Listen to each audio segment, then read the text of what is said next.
Coming up on tonight's episode of Faith versus Culture, our conversation with actor, director, producer Kevin Sorbo. That's next. To have sex before you marry is a bad idea. Don't tell me there's no such thing as gun violence. That just depends on your definition of when life begins. There are problems of sin and habit that cannot be solved outside the person of our Lord Jesus Christ.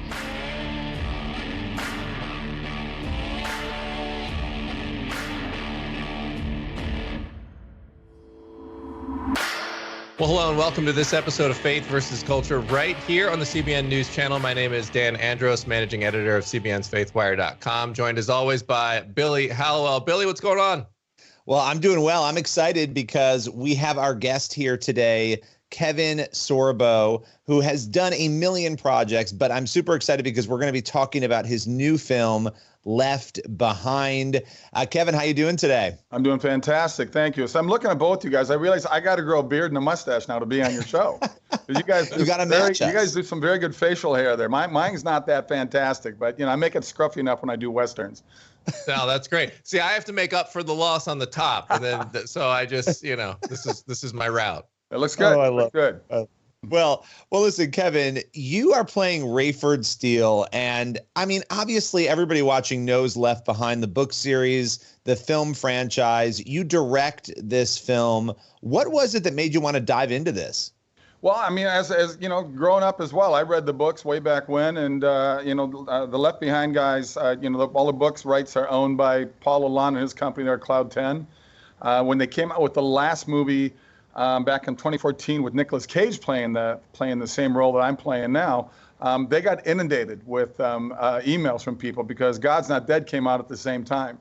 And they said, why isn't Kevin Sorbo playing the part of Rayford Steele? So they called me up and they flew out to LA when I was still living there. I live in Florida now, of course, thank goodness for that. And, they said, hey, we want to do the next one with you. And it took a long time for everything, all the pieces of the puzzle to get put together from their end and from my end. And so finally, about 2 years ago, they said, we're ready to go. And we shot it just a little over a year ago. And I'm excited. I mean, I love it. I started directing back in the Hercules years, so I love directing as well. And they gave me the captainship for that. Paul just told me the other day they love what they're seeing on the movie right now. So they're writing the next one. We'll probably be filming the next one by the end of this year. So it's very exciting. Wow. Why do you think, Kevin? Why do you think that there's so much intrigue with eschatology and sort of end time storylines? Well, because I think it looks like the world's coming to that right now. I mean, everything we're seeing in this angry world that we're living in, that filled with so much hate and divisiveness, it just feels like, it's interesting when you read the Bible, look at the Bible, it is sort of predicted all these things that are happening down the road right now. I mean, maybe 1,000 years from now, as the Bible says, it's going to come like a thief in the night. So we don't know. But the reality is, I think this is a perfect timing for this movie with what we see going on, not only in America, but around the world. So, I do a lot of speaking events. Mostly I don't talk on Christian education. The bulk of them is pro-life. And every time I've been speaking over the last year and a half now, I tell people, hey, we got the next Left Behind movie coming out. People go crazy for it. I speak in front of 500 to 3,000 people, depending on the crowd. They love it and they're excited for this, but we got to get the word out. And I appreciate you guys having me on because, we don't have the Avatar advertising budget that James Cameron does. He has $100 million to throw around on his $300 million movies. We need word of mouth. And that's what happened with movies like Let There Be Light and with Soul Surfer and God's Not Dead. We need people out there that want, that fill up these seats. Otherwise, like I know, the guys that own theaters don't care what movie's in there. They want to sell popcorn and sodas. So we got to fill the seats up to make sure this movie stays in there longer than just the 1 week. Yeah, and it hits theaters January 26th. It's a Fathom event. But I have to ask you, because there were 3 initial movies years ago with Kirk Cameron. Then there was the 2014 film that you referenced. And now there's this one. And this is, again, it's Left Behind, Rise of the Antichrist. So we get an idea there of what this is going to be about. But how does this film differ in terms of the tone and the tenor from the past movies in the franchise? I think ultimately because the technology and everything else, it's going to look better. I mean, the cameras today, the pricing of shooting, you can have a $3 million movie or $300 million movie without the special effects. And they look great, and we got a great production team on this. I've worked with them before. up in Canada, and it's darker. Obviously, it's 6 months after the rapture has happened. It's leaving, all the Antifa members and everybody else are still on Earth and trying to figure out what's going on and what happened. And you got to, you're obviously going to deal with people with denial. You're going to deal with people saying, oh my gosh, this just seems like a sci-fi movie to me. And then you got people like my character, which grew up in a family that, the wife was a Christian, my son was a Christian, my daughter wasn't. I love the fact they keep the college daughter still here because we see what's going on college campuses. So it's partly, there's a number of stories in there, but Rayford's journey really now is saying it's 6 months later feeling sorry for himself. Now he says, I got to do something about this. I got to find out what's going on because I was wrong. And not only does he go through all his wife's stuff and her diary and whatever else to kind of find, and her Bible to see what was marked in it, he finally goes to the church that she always went to. And he knows where the church is because he was that typical CEO Christian. He never had to believe, but he did show up on Christmas and Easter, of course. But, it's fascinating when he goes there, and who does he find still there but the pastor himself? And I think that speaks to a lot what's going on in our churches today. I think there's a lot of woke pastors out there and a lot of churches that don't even want to work together anymore. And I think that's a big problem in America and why churches have changed so much, because people are afraid to lose their flock. My pastor is still my pastor, Rob McCoy from Thousand Oaks, California. I was in that church 10 years. We still watch him live here in the feed here in Florida, because one of the first things he said when I met him, he said, I'm not afraid to work in my congregation down to a manageable size. I love that. I love that quote. And I love the fact that he speaks the truth. And what has happened in his church, it's only gotten bigger and bigger. Yeah, I mean, that's a great perspective to have because, you look at the prophets in the Old Testament and they weren't out there trying to get popularity. In fact, they were often preaching a very unpleasant message to the people at the time that was going to bring them pain. I mean, look at Jeremiah. Sure. So it's much better to cling to the truth and have an audience of one with God on that. But I wanted to just ask you, we're talking eschatology, end times with the theme of this movie. Mm-hmm. And I like that stories like that because I think we can lose our eternal perspective when we're here in the busyness of life. Billy and I were just talking before the show here about, the Buffalo Bills player and the tragedy that he's going through, but everyone just suddenly is jolted into realizing their mortality. Do you get the sense that your movie helps kind of people consider their mortality, consider what's going to happen when this life is over here? Well, I think the number one weapon of government, not only ours, but a lot around the world, is fear. They love using fear as a weapon. We saw it during COVID. Yeah. We're still seeing it now, and they use it to control people's lives. So people are filled with fear. People are worried. They're concerned. They're insecure. And I think a good place to find a way to battle that fear is not only through the Bible, but going to movies like the ones I do, the one the Kendrick brothers do, the one the Irwin brothers do. I think people... it's interesting. People are afraid to ask people to go to the church. Hey, come to my church. And I know there's a bunch of church people there. I don't want to go. But ask to come to movies is a different thing.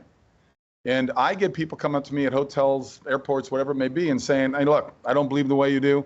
I'm agnostic maybe. It's like I got questions about it. But I went to see this movie because a friend asked me to go.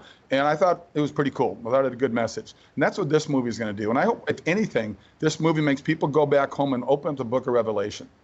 As my old pastor growing up used to say, read the book of Revelation, it'll scare the hell out of you. So I'm hoping that people will take a look at it and really, because if you read that, the first time I read it as a 12-year-old kid, it did scare me. It freaked me out.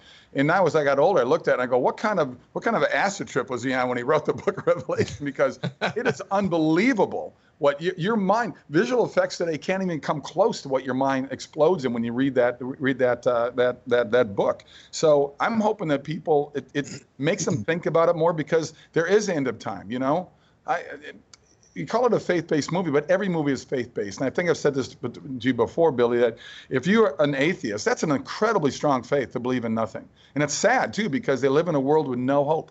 They live in a world with there's no, hope I can find a meaning in this life because that's it. And that's kind of a sad way to look at it. My atheist friends, I say, well, if I'm wrong, I've got nothing to lose, right? But if I'm right, see you later, So it's an interesting dive back into these books, because my tie goes back to with Dallas Jenkins, who's now doing amazing work with The Chosen. Dallas and I did a movie called What If together back in 2010. It's the same writers that did God's Not Dead. And my book, What If, is a much better movie. But once again, how do you get these independent movies out there if you don't have the power behind it to get it out there? So my tie-in there, and with Jerry Jenkins, who actually funded that movie, I've met with Tim LaHaye and talked with him, and phone calls before he passed away. So I love the fact that, look, for me, it's kind of a full circle thing with Dallas and his father and being part of the Left Behind franchise now, because it's an honor for me to be part of this. All right, we are here with Kevin Sorbo talking Left Behind. We're going to take a quick break. We're going to be back with more after this. This is Faith versus Culture on the CBN News Channel. Back in a second.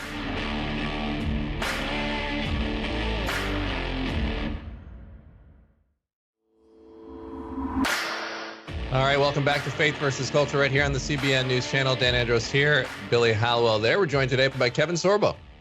All right, Kevin, I want to talk about your faith a little bit, because you mentioned when you first read Revelation, you were 12, you were young.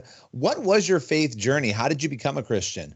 I've been a Christian all my life, and people go, how can you be a Christian? I grew up that way. I grew up in a very strong Lutheran family, typical Scandinavian, Norwegian kid, growing up in Minnesota. My parents, strong believers. I had, in my teenage years, we had a youth pastor. The pastor I grew up with was a pretty stiff and boring pastor, Pastor Sanders. But Pastor Lee was awesome. He was the youth pastor. We had a thing called The Room on Wednesday nights. So after basketball practice, football, whatever, Wednesday nights, you go to The Room. It was this double classroom. They had bean bags and couches and stuff. We'd hang out, and we would talk the Bible with him. That was kind of huge for me. And when I was 13, I think I may have told you this, can't remember, I went to see the Reverend Billy Graham speak.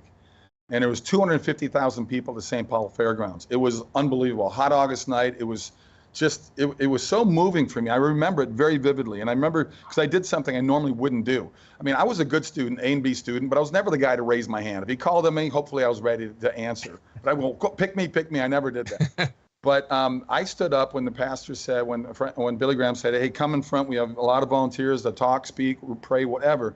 And I got up and went down there. I cut through this big crowd of people, and I sat down with this guy who was probably 30. He's like a really old guy, because I was 13, and all of a sudden a hand went on my head, and I turned around, and it was the Reverend Graham. And his head was right behind the moon. It was a full moon. It was like, oh, there's lights coming out of his head. It was like this aura. And we had a little chat. He said a quick little prayer for me. It always stuck with me. I told that story on the Larry King show. And I got a call about 2 months later from Larry Ross, who was running you probably know Larry. Yep. And he said, hey, we saw the story that you told on Larry King. And we would love you to tell that story in Chicken Soup for the Soul, 101 Stories. That you'd be one of the guys that touched by Billy Graham.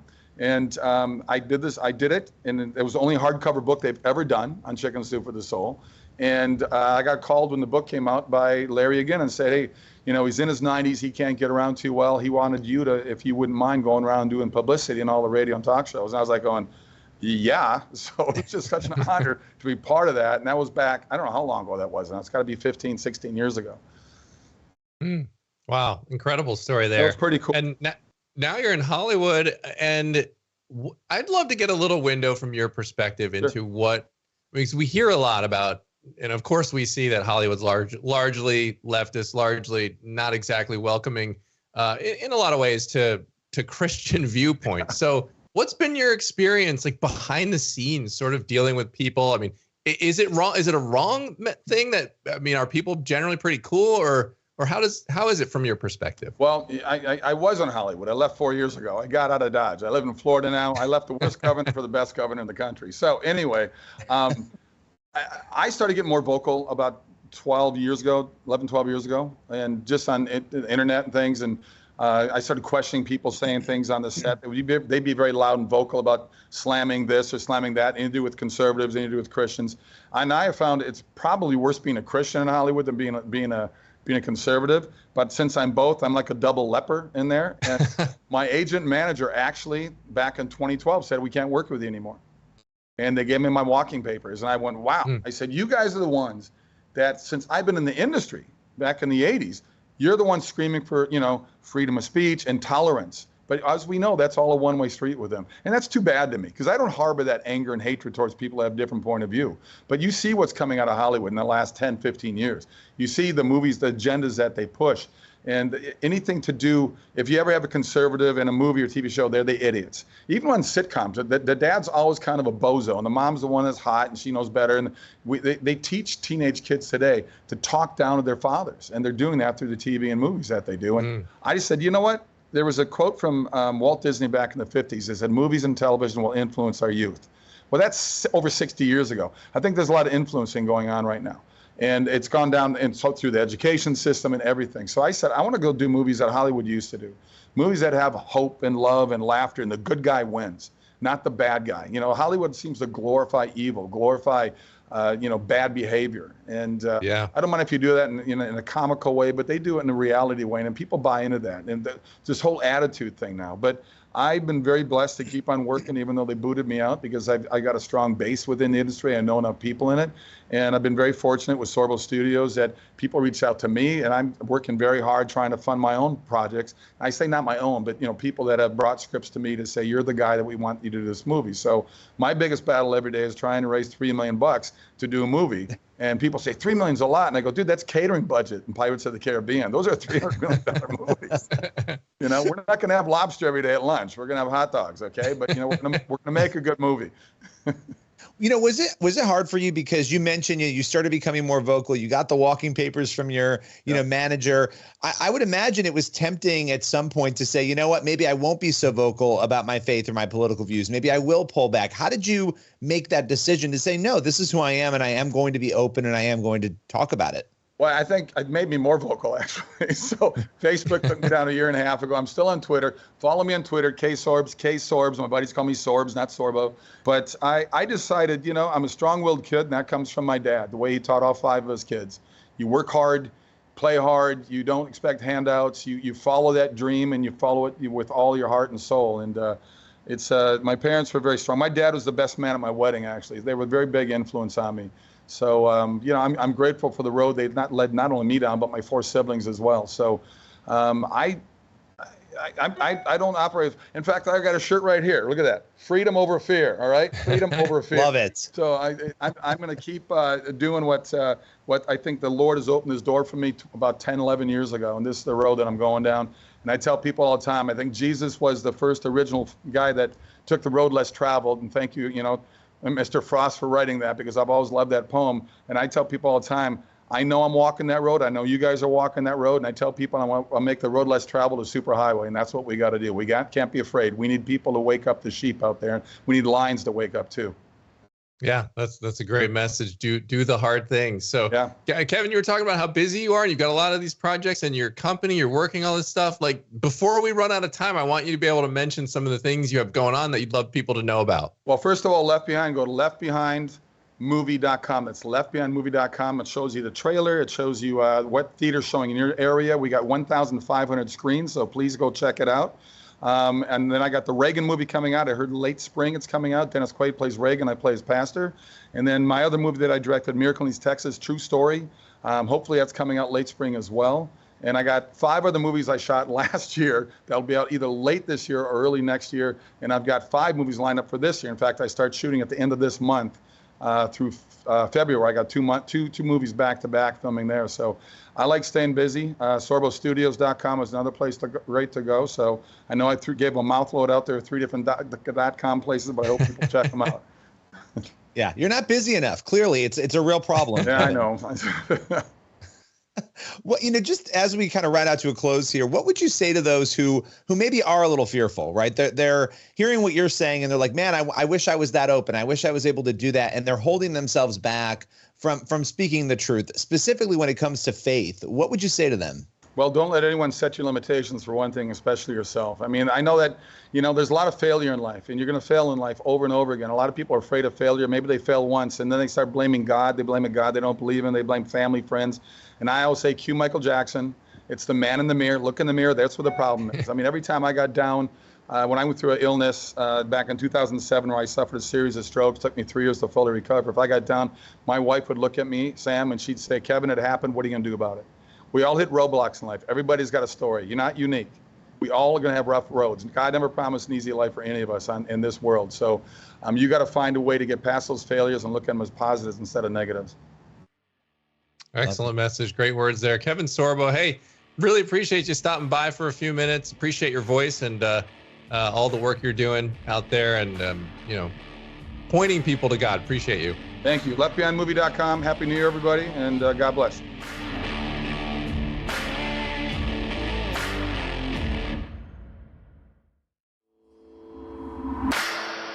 All right, we're back here on this episode of Faith versus Culture on the CBN News Channel. Dan Andros here, Billy Hallowell there. Just finished up speaking with actor Kevin Sorbo, and I guess I should say actor, producer, director, carrying a lot more hats these days. But a great conversation, really refreshing to see someone who's just bold and really kind of unwilling to waver on his faith and the message he's bringing. Yeah, I mean, especially when you know that it's going to cost you money, right? I mean, let's look back at the fact he talked about losing the manager when he started getting more vocal on politics and faith, how he started to see that really impact his career. A lot of people would say, you know what? I'm not going to compromise that. I'm going to shut my mouth. I'm going to go back and I'm going to get those jobs. And he's chosen a very alternative path, and he's a hard worker, right? So he doesn't mind going out, raising money, doing things outside of the studio system in Hollywood. And so I kind of admire that. I think it's an interesting position to be in when you're faced with that choice and you make the choice he did. Yeah, absolutely. And an interesting story, too, about him attending a Billy Graham event and actually speaking with Billy Graham at that event as he came down for essentially the altar call. And that's an interesting story that I was not aware of. Well, and what a full circle moment, right? That he shares that story as an adult. So he's a kid when it happens. He shares it. And then Larry Ross, who was actually the publicist for Billy Graham for years, calls him and says, come and be a part of this book, that we're doing. I mean, that's pretty cool to just see how many people's lives and how many celebrities' lives. Kathy Lee Gifford is another one who Billy Graham, watching him on television or seeing a movie that changed her life. And so, yeah, I guess it speaks a lot to Billy Graham and his impact, right? Yeah, absolutely. I mean, God using these people in great ways, and it's great to see it. And it's great to see Kevin doing the work that he's doing right now. So a fun conversation there. Appreciate him being here. Appreciate you all being here with us as well. We'll be back to wrap it up. The other side of the break. This is Faith versus Culture.